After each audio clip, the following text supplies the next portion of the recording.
Andao ankalazana ireo ivitoerana sy tranombakoka siantifika io ny teny noraisina nandritra ny fankalazana ny andro iraisam-pirenena ho an'ny siansa izay nomarihana tamin'ity andro androany ity.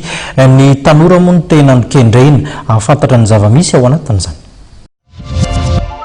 Notonsaina androany teny amin'ny lycée Fenorivo ny fankalazana ny andro iraisam-pirenena ho an'ny siansa ao amin'ny fametrahana ny fahalemana sy ny fampandrosoana, célébrant les centres et les musées scientifiques na koa hoe andao ankalaza ireo ivitoerana sy tranombakoka scientifique no loahevitra tamin'izany fankalazana izany. Tazana amin'izany ny fanomezan-danja ny siansa eo mason'ireo tanora sy ny fampiroboroana ihany koa ny asa mifandraika amin'ny siansa ka ilaina amin'ny fiainana andavanandro. Anisan'ny nikarakarana hetsika moa ny UNESCO.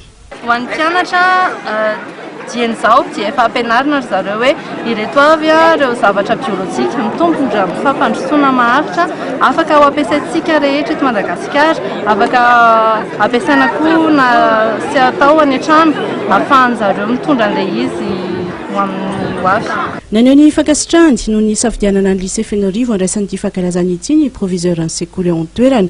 Misy ihany koa moa ny andrasan'izy ireo amin'izany hetsika izany. Tena andrasanay dia mba hoe itombon'ny ankizy misafidy an'ilay lalana hoe option scientifique satria raha ny zava-misy amin'izao fotoana première CNA 26 terminal CNA 29 raha oharina amin'ny série hafa zany hoe série A vitsy kely dia vitsy dia izay zany ny tena hoe andrasanay hoe hay ny zavatra tena hoe mahaliana sy mahasoatra an'izao amin'ny resaka siansa.